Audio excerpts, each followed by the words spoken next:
This picture is going viral with Bria Hartley with the sinister grin, right? This malevolent look that's on her face right now, clearly smiling after injuring Sophie Cunningham. The moment was chilling. Sophie Cunningham lay on the hardwood, clutching her leg, her face twisted in pain, while Bria Hartley, the player who collided with her, was caught on camera smiling. Yes, smiling. It wasn't the kind of smile fans expect after an accident. It looked, to many, like a smirk of satisfaction. The crowd gasped, commentators froze, and the referees, they let the game continue as if nothing had happened. No review, no stoppage, no accountability. What should have been an obvious moment of concern turned into a controversy that rocked the league. Was it an unfortunate accident, or something far more deliberate? And here's the thing, this was only the beginning. CTA, if you think this single clip is bad, wait until you see the rest of the story. Because what fans uncovered about Hartley's past takes this to another level. Stick with me. Sophie Cunningham, let's be clear here. Sophie Cunningham was targeted. Let's be very, very clear here. But Sophie Cunningham was flat out targeted by a dirty, dirty player. Bria Hartley's reputation didn't appear out of nowhere. This wasn't her first questionable play, not by a long shot. Over the years, she's built a highlight reel that has less to do with basketball brilliance and more to do with reckless collisions, hair pulling, dragging opponents down, and scuffles that spiraled out of control. When Sophie Cunningham went down, all of that history came roaring back. It wasn't seen as an isolated accident. It was framed as part of a larger pattern. Fans flooded social media with outrage, demanding an investigation. Pundits called for discipline, some even for suspension. For the Fever, Cunningham's injury wasn't just one bad moment, it was a season-threatening disaster. For the league, it was something even bigger, a credibility crisis. And yet, the most explosive evidence was still waiting to surface. Is the play that just occurred. That's like she tries to slide over right there, and Hartley just kind of falls and makes collision with that lower leg. You see her immediately grab it. And she went down hard and was clearly in a lot of pain. At first glance, it was just another possession. Hartley barreled toward the basket, pushing through traffic, when her momentum drove straight into Cunningham's right leg. The sound of the collision echoed across the court, and Cunningham immediately clutched her knee before collapsing to the floor. She tried to sit up, but the pain overwhelmed her, and she went down again, unable to rise. The arena fell silent. Trainers sprinted onto the court, supporting her as she leaned heavily on their shoulders, her face pale and pained. Within minutes, the announcement came. Cunningham was ruled out for the remainder of the game. For fans watching live, the question wasn't just whether she'd return. It was whether this single play had just ended her season. Oh, and Cunningham is down. My goodness.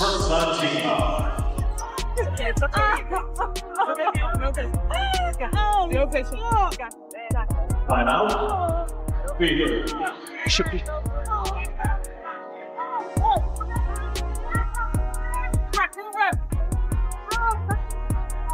You know, scary moment as we went to commercial. Sophie Cunningham hit the floor hard, and she is being helped off the floor, heading back to the locker room. Those who saw it up close didn't need a replay to know something was very wrong. Fever head coach Stephanie White admitted later that her gut reaction was instant shock. "Holy shit," she muttered under her breath as Cunningham's leg buckled unnaturally. The way her body hit the ground wasn't normal. It was terrifying. Slow-motion replays made it even worse. Every frame captured the angle of impact. Cunningham's hands gripping her knee. The grimace etched across her face. Fans in the stands stood frozen, some with their hands over their mouths. Players turned away, unable to watch. This wasn't just another fall. It was the kind of injury that stops the game in everyone's mind. even when the referees refused to stop the clock. Indiana Fever fans wake up pissed off today. Pissed off. Not only are we getting assaulted, but they're smiling about it. This is the 6th time they've smiled, laughed, and cheered on our Indiana Fever players getting assaulted, getting injured. And it pisses me off. But the referees never blew the whistle. No review, no discussion. They simply let the game continue. And that decision quickly became its own flashpoint. Fans online erupted, blasting officials for ignoring what looked like a dangerous collision. Social media threads exploded with outrage, accusing the league of protecting referees instead of protecting its athletes. Even Cunningham's own family spoke out. Her sister Lindsay slammed the officiating, pointing out the league's hypocrisy, fining players for speaking out while ignoring calls that put careers at risk. Her mother Paula went further, accusing Hartley of being out of control before later deleting the post. Still, the frustration was clear. Fans weren't just angry about the injury. They were furious about a league that seemed unwilling to act when it mattered most. Bria Hartley deserves zero benefit of the doubt. And Sophie Cunningham's family not too happy. For Indiana, this wasn't just one more setback. It was another devastating blow in a season already defined by injuries. Caitlin Clark was out with a groin issue. Ari McDonald and Sydney Colson had been ruled out for the year. And now Sophie Cunningham, one of their anchors, was gone too. Her toughness, her scoring, her leadership had kept the team afloat. Without her, the Fever's backcourt looked dangerously thin. Playoff hopes that already felt fragile now seemed to hang by a thread. And yet, what made this night unforgettable wasn't just the collision itself. It was the image captured moments later. The cameras found Hartley in the aftermath, and there it was, that smile. For many fans, it wasn't just bad optics. It was confirmation of their worst suspicions. Making all kind of excuses to say that Bria Hartley is not a dirty player. Let me tell y'all something, man. Come on in here. Come on in here, man. Let me tell y'all something. If it quacks like a duck, walks like a duck, eats like a duck, it's a duck, man. Come on, man. She is the dirtiest player in the WNBA right now, winning the trophy. All right? Winning the trophy for it. Don't sit here and try to tell me Bria Hartley is not a dirty player. One player writhing on the ground, another player smirking in the background. That's the image that went viral in real time, clipped and replayed across every corner of the internet within seconds. Fans didn't see confusion or adrenaline. They saw cruelty. It looked like Hartley laughing as Sophie Cunningham was carried away. And that visual alone struck a nerve. It became the centerpiece of the controversy. Every debate, every headline, every angry post circled back to that single moment. Was Hartley mocking her opponent's pain? Or was this a misread of body language, frozen at the wrong second? For many, the answer didn't matter. The perception was already locked in. Listen, Sophie Cunningham was targeted, y'all. I'm telling you right now, Sophie Cunningham was targeted by Bria Hartley, and it just is what it is. It is what it is. I don't want to sit here and play games and act like, you know, she wasn't. She was targeted by Bria Hartley, and that's just the fact of the matter. And people can act like it's not all they want.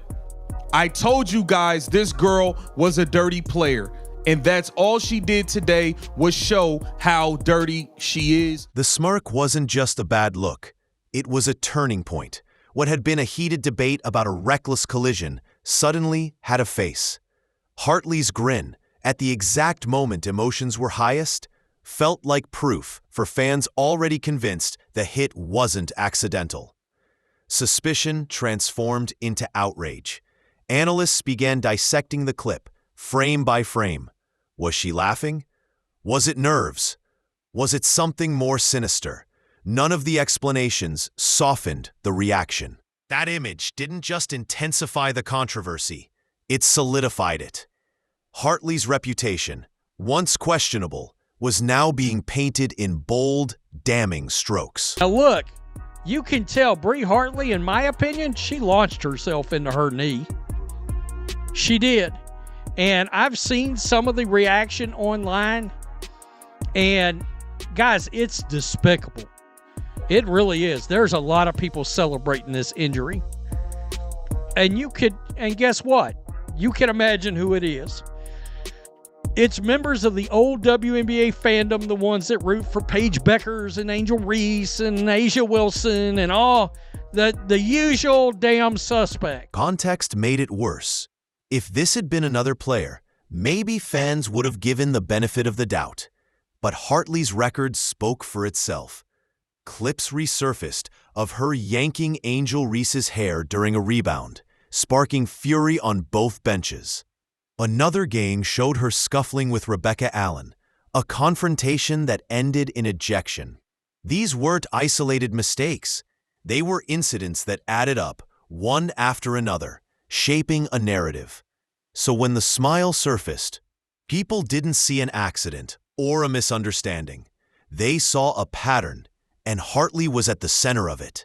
Atkins, 7 to shoot. Cardoso rolls, catch. Cardoso over the top, can't get it. Reese fights for the rebound, and a foul, and this time gets a little chippy, and a shove on Nelson Adota. And listen, this arena, typically we'll see some ringside fights, and Charles this time trying to fight through the official, points a long finger. And as both teams walk to their respective corner. But we mentioned the physicality and that last possession, the contact being let go. This time, I think it was accidental by Hartley. And then Reese just with a big reaction. And Tina Charles, being the vet that she is, going to stick up for her team. If you know anything about Angel Reese, she is going to go hard. She's tough. She cares about making a stand for her team. And I love the reaction from Tina Charles as a vet. You want to see your vet. Her clashes didn't end there. From altercations with Skylar Diggins to reported locker room dust-ups, Hartley's career has been shadowed by conflict. None of these moments alone would have destroyed her reputation. But stacked together, they created an image that became harder and harder to defend. A player who crosses the line too often. A competitor who can't separate intensity from recklessness. In the public eye, she was no longer simply aggressive. She was dirty.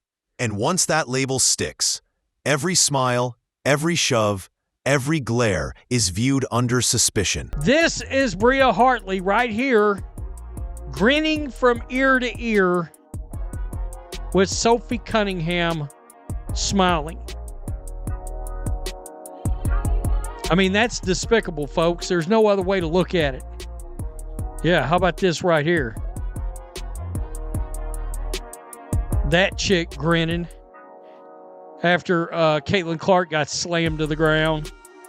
And then this chick. I mean, really? Unbelievable. So when the clip of Hartley laughing after Cunningham's injury surfaced, it wasn't treated like an isolated incident. Fans immediately tied it to her past behavior. Media outlets drew connections, creating headlines that labeled her a repeat offender. Analysts described the smirk as the moment that crystallized a narrative already in motion, that Hartley could play recklessly without fear of consequences. For critics, the image wasn't just about Cunningham's pain. It was about years of the league letting Hartley get away with too much. That's why the smile cut so deep. It symbolized not just one foul, but a history of unchecked behavior. An assassin! Kelsey Mitchell! Every game is a home game! Listen to the crowd in Connecticut. Final score in overtime. Fever 99, Sun 93.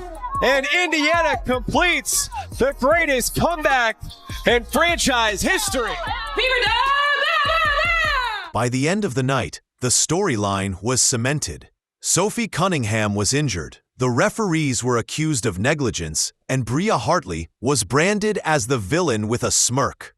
The Fever, down multiple starters and facing a 21-point deficit, looked finished. Their season felt like it was collapsing. And then, against all odds, they fought back. Possession by possession, stop by stop, they clawed their way into the game, eventually pulling off the largest comeback in franchise history. It was cinematic, a story of pain and triumph colliding in the same night. But even as Indiana celebrated, the shadow of Hartley's grin lingered. Fans were left asking, was that smile just bad timing or proof of something darker? What do you think? Should Hartley face suspension, or is this all a case of bad perception? Drop your thoughts in the comments. And don't forget to subscribe if you want more breakdowns of the most controversial moments shaking the league.